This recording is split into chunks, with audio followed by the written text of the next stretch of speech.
Episode 9. Hei, aku bergegas menjajari langkah Ali. Dari mana kamu tahu si hitam hilang? Sambil nyengir, Ali tidak mengacuhkan pertanyaanku dan terus berjalan. Dari mana kamu tahu? Aku menghalangi langkahnya. Sebal, jawab dulu salamku yang tadi. Ali berkata santai. Baru kupikirkan akan memberitahumu atau tidak. Aku melotot sebal, bukan kepalang. Kutatap wajah Ali dengan galak, tapi tidak mempan. Sepertinya aku tidak punya pilihan. Ali tidak akan mengalah hanya karena aku cewek. Baiklah. Pagi juga, jawabku. Itu sih bukan menjawab salam. Itu orang lagi ketus. Ingin rasanya aku mendorong tubuh si biang kerok itu. Coba diulangi. Nah, selamat pagi, Ra. Aku menelan ludah, meremas jemari. Selamat pagi, Ra. Ali mengulangi salamnya. Cengar-cengir sengaja menunggu jawabanku.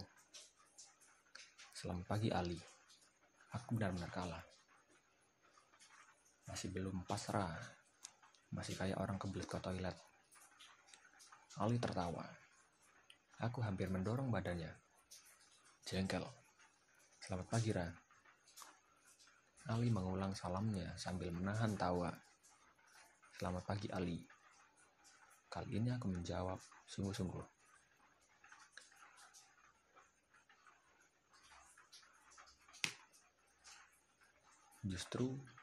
Ali justru balik ke kanan, kembali ke lorong, hendak menuju anak tangga. Hei, nanti dulu. Aku bergegas menghalangi. Tadi kamu sudah janji mau kasih tahu aku dari mana kamu tahu kucingku hilang. Siapa yang janji? Ali memasang wajah paling bodoh sedunia. Maksud ekspresi wajah itu sebenarnya adalah akulah yang paling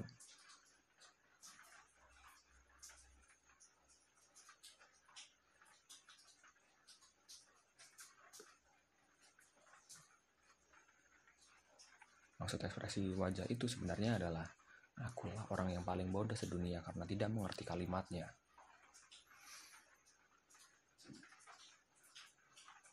Aku tadi hanya bilang nanti kupikirkan akan memberitahumu atau tidak. Hanya itu. Aku terdiam, menggeram. Atau kamu mau mentraktirku bubur ayam, Ra? Ali tersenyum, mengedipkan mata. Nanti aku pikirkan lagi apakah akan memberitahumu atau tidak. Tidak mau.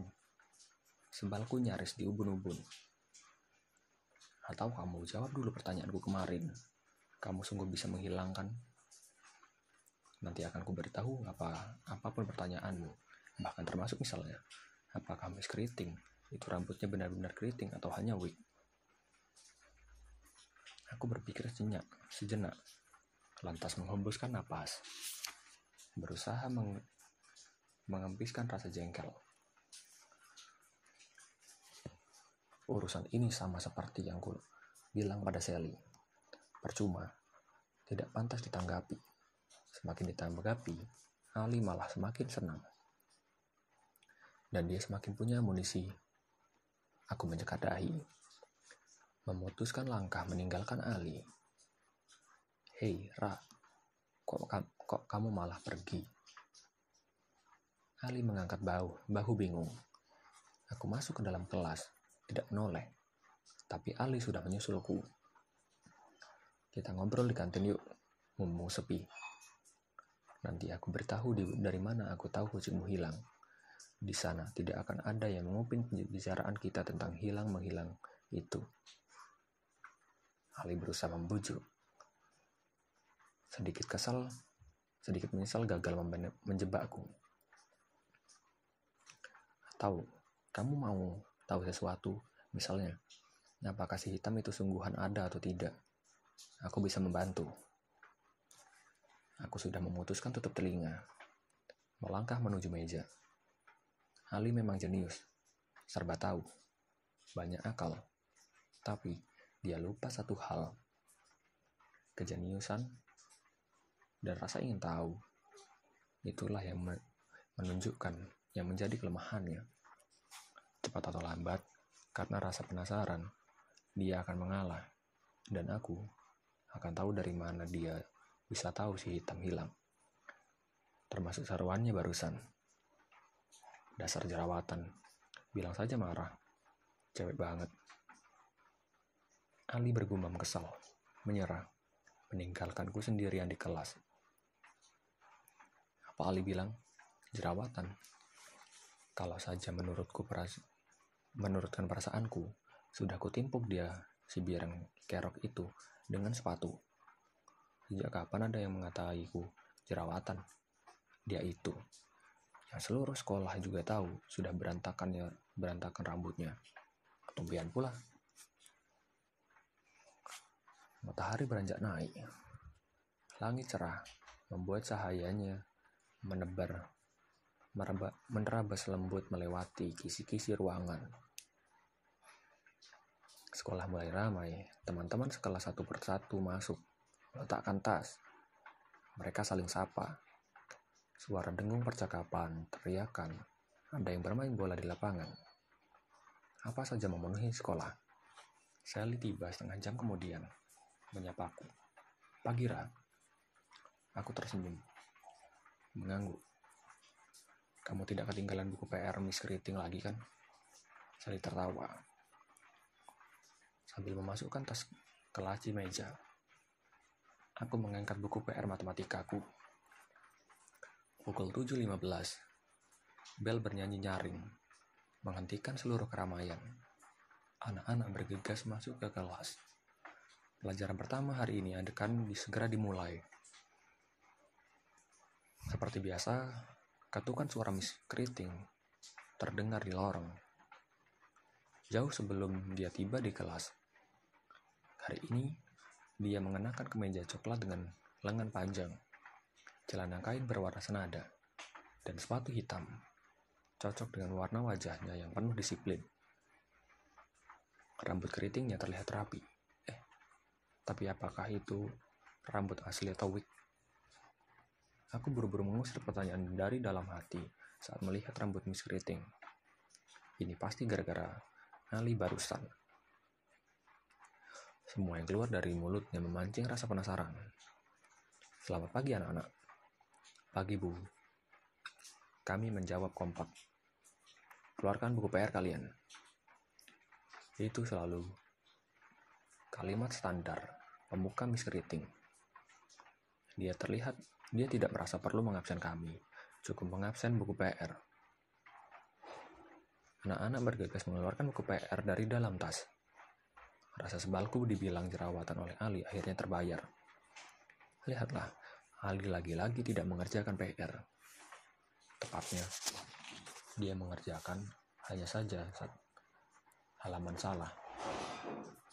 Berlian sekali Ali. Ibu suruh mengerjakan halaman 50, kamu malah mengerjakan halaman 40.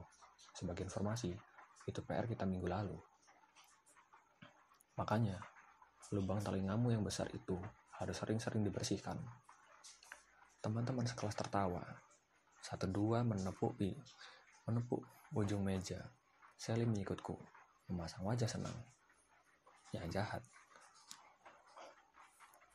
Kami menatap Ali meninggalkan kelas sambil menggaruk kepalanya. Rambutnya berantakan. Dia melangkah menuju pintu. Aku menatap punggung Ali, menilik raut wajahnya. Sepertinya dia tidak malu atau keberatan diusir dari kelas pagi ini. Malah senang. Pelajaran matematika yang selalu terasa lebih lama daripada biasanya dimulai. 1 jam berlalu. 3-4 orang teman menguap memperhatikan seliweran rumus di papan tulis. Mereka mulai gelisah, seperti duduk di pangku panas. Miss Keriting sebenarnya guru yang baik. Dia menjelaskan dengan tenang dan sistematis. 2 jam berlalu, separuh teman menyusul menguap. Mengeluh tidak mengerti, konsentrasi berkurang cepat. Meskipun Miss Keriting berusaha bergurau di tengah pelajaran. Intermezzo. Akhirnya bel istirahat pertama berbunyi nyaring, menyelamatkan sisa teman yang belum menguap. Dengung riang memenuhi langit-langit kelas. Meski bungkam, sejenak saat Miss Keriting berseru minggu depan ulangan sumatif. Tidak apalah, setidaknya masih minggu depan pendataan ulangan itu. Ra, temani aku ke kantin yuk. Sally memegang lenganku. Kelas tinggal separuh. Aku tidak lapar.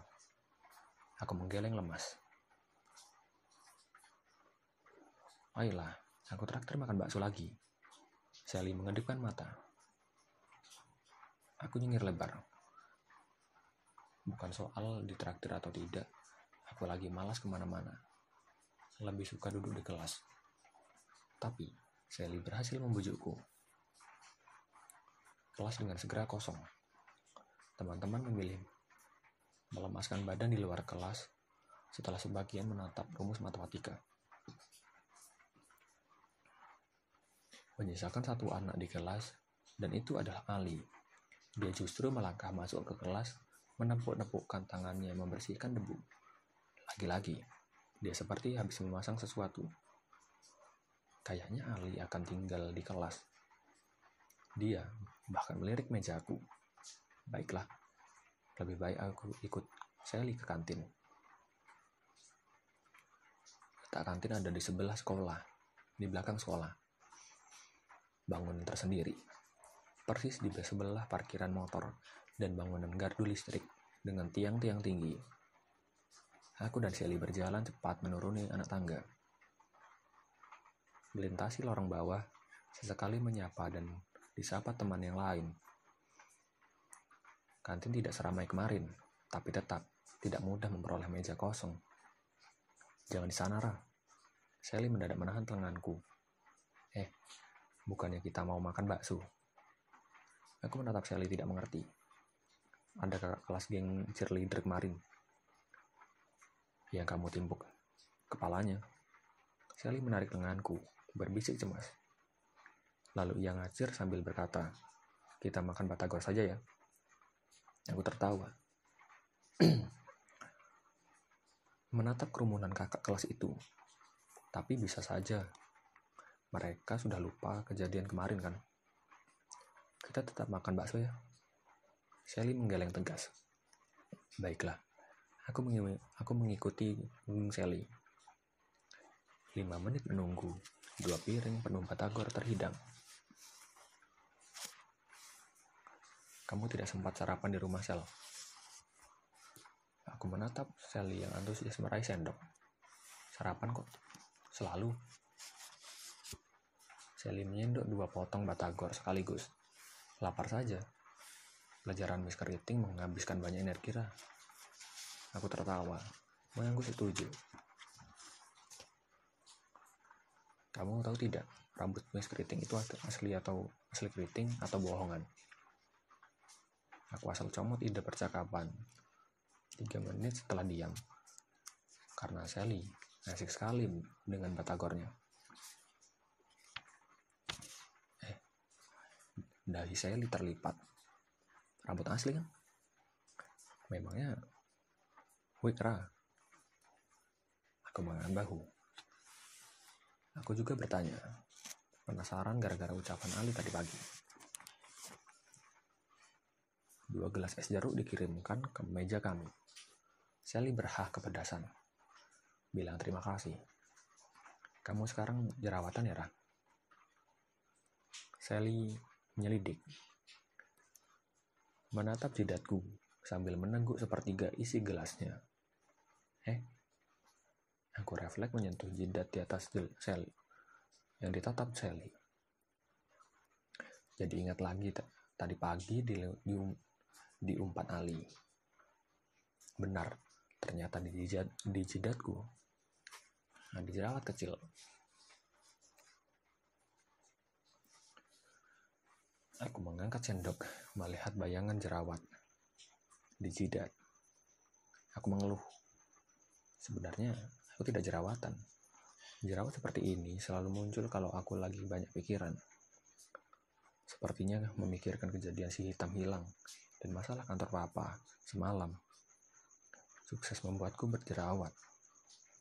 Merakah seperti jamur pada pagi penghujan.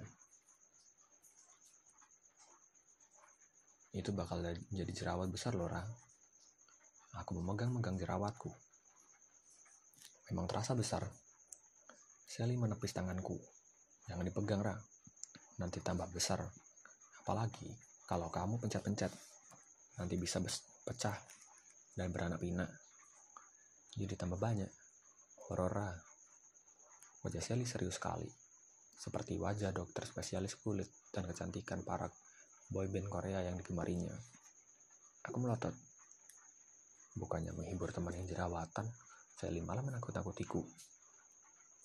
Apa boleh dikata, usiaku masih 15 tahun, kelas 10, dan seperti kebanyakan remaja seumuranku, jerawat satu saja bisa bikin rusak suasana hati. Aku akhirnya hanya mampu menghabiskan separuh porsi batagorku. Selera makanku hilang. Sally menawarkan diri menghabiskan batagorku. Tuntas 1 menit. Aku mengajak Sally kembali ke kelas. Menunggu bel masuk yang tinggal beberapa menit lagi. Lusa kantinnya tutup loh, Neng. Sudah tahu belum?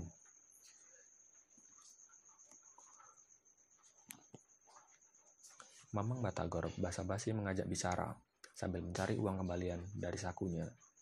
Tutup. Kok tidak ada pengumuman dari jauh-jauh hari? Sally yang selalu berkepentingan dengan kantin bertanya memastikan. Mendadak nih, itu gardu listrik dekat kantin mau diperbaiki. Karena kantin ini dekat gardu, jadi diminta ditutup sementara.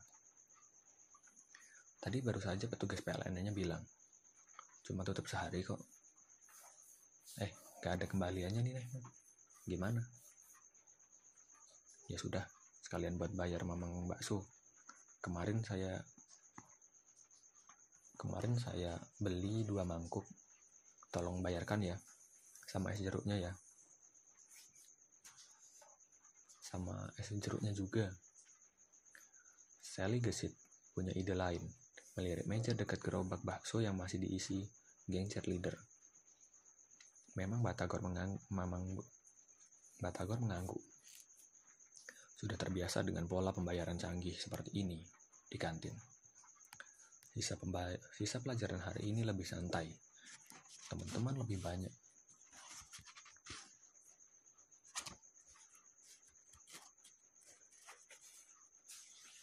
Teman-teman lebih banyak tertawa mengikuti pelajaran sejarah. Gurunya kocak, meski sudah beruban, sepuh, hampir pensiun. Mr. Rosihan lebih banyak mengajar dari pengalamannya dibanding buku teks yang kami pegang. Membawa clipping-clipping koran dari ke dalam kelas yang tebalnya membuat kami semakin respect padanya. Menurut bisik-bisik Sally, Mr. Rosihan bahkan kenal dengan beberapa tokoh nasional dalam buku sejarah kami. Lewat istirahat kedua, jam pelajaran terakhir adalah bahasa Inggris, Mr. Theo. Guru yang tampan dan pintar berbahasa Inggris itu 5 tahun pernah tinggal di London. Menyuruh kami bermain drama, praktik conversation. Sally yang ngefans berat dengan Mr. Theo terlihat menyunggingkan senyum sepanjang pelajaran. Dia lebih banyak memperhatikan wajah Mr. Theo, lantas mengangguk sok paham dibanding menyimak penjelasan. 2 kali Sally salah paham, sok siap maju ke depan, padahal belum dipanggil. Teman sekelas ramai tertawa, Sally hanya mencemberut kembali ke bangku. Aku juga suka pelajaran ini, juga pelajaran sejarah. Tapi jerawat sialan ini membuatku tidak konsen. Meskipun Sally sejak dari kantin berkali-kali menyikut berbisik, jangan dipegang-pegang, Ra. Nanti menular ke pipi, dagu, hidung, dan kemana-mana. Aku tetap saja refleks memegang jerawat itu. Rasanya ingin Aku pencet kuat-kuat. Ini situasi yang menyebalkan. Belum lagi, aku satu kelompok dengan ahli mementaskan drama. Si biang kerok itu berkali-kali sengaja menunjuk jidatku dengan ujung bibirnya. Bel pulang berbunyi nyaring. Mr. Theo menutup pelajaran dengan mengajak kami bertepuk tangan, mengapresiasi pentas drama amatiran di depan kelas barusan. Teman-teman bergegas membereskan buku dan tas. Aku melangkah malas kembali ke meja. Hari yang buruk. Sekali lagi aku refleks menyentuh jerawat besar di jidat. Mengeluh dalam hati, jangan-jangan 2-3 hari ke depan aku akan terus berurusan dengan jerawat ini, hingga kempis dan hilang sendiri. Aku sama sekali belum menyadari, justru gara-gara jerawat batu inilah terjadi sesuatu yang mencengangkan beberapa jam ke depan.